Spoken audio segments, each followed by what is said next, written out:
ഒളിമ്പിക്സിൽ പങ്കെടുത്ത് രാജ്യത്ത് മടങ്ങിയെത്തിയ താരങ്ങൾക്ക് ഡൽഹി വിമാനത്താവളത്തിൽ ഉജ്ജ്വല സ്വീകരണമാണ് ലഭിച്ചത്.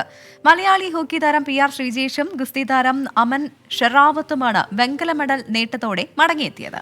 തുടർച്ചയായി മെഡൽ നേടാൻ കഴിഞ്ഞതിൽ ഏറെ സന്തോഷമുണ്ട് എന്ന് PR ശ്രീജേഷ് 24-നോട് പറഞ്ഞു.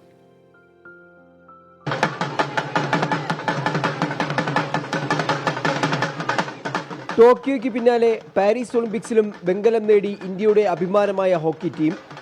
ഡൽഹി ഇന്ദിരാഗാന്ധി വിമാനത്താവളത്തിലിറങ്ങിയ PR ശ്രീജേഷ് ഉൾപ്പെടെയുള്ള ടീം അംഗങ്ങൾക്ക് ആരാധകരുടെ ഊഷ്മള വരവേൽപ്പ്. വാദ്യമേളങ്ങൾ മുഴക്കിയും മാലയടിഞ്ഞും മധുരം നൽകിയും സ്വീകരണം. ഹോക്കിയിൽ ഇന്ത്യയുടെ തിരിച്ചുവരവാണ് മെഡൽ നേട്ടത്തോടെ അറിയിക്കുന്നതെന്ന് PR ശ്രീജേഷ് 24-നോട്. इतिहास क्या है सर? लास्ट टाइम भी हम लोगों ने ब्रॉन्ज मेडल जीत के आया था. अभी हम लोगों ने इसको एक आदत बना रहा है और हम लोग जितना कोशिश कर रहे हैं कि इसी चीजों को कंटिन्यू करते रहे. ലോകം മുഴുവൻ ആഘോഷിക്കുന്ന ഒളിമ്പിക്സ് വേദിയിൽ നിന്ന് വിരമിക്കൽ പ്രഖ്യാപനം നടത്തുന്നതാണ് ശരിയെന്ന് തോന്നിയെന്നും ബിനേഷ് ഫോഗട്ടിന്റെ മെഡൽ നഷ്ടം മറക്കാൻ കഴിയാത്തതെന്നും ശ്രീജേഷ്.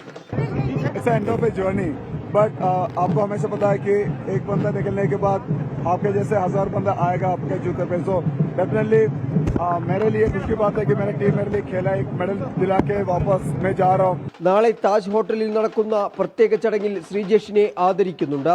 ഗുസ്തിയിൽ വെങ്കലം നേടിയ അമൻ ഷെറാവത്തിനും വൻ സ്വീകരണമാണ് ആരാധകർ ഒരുക്കിയത്.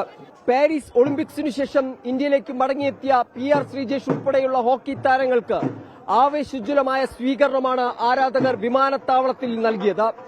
എന്നാലും ഗോൾ പോസ്റ്റിന് മുൻപിലെ പ്രതിരോധ കോട്ടയായ PR ശ്രീജേഷിന്റെ വിരമിക്കൽ പ്രഖ്യാപനം ടീം അംഗങ്ങളെയും ആരാധകരെയും ഒരുപോലെ നിരാശപ്പെടുത്തുന്നുമുണ്ട്. ജിതീന്ദ്രനോടൊപ്പം R. അച്യുതൻ, 24 ഡൽഹി.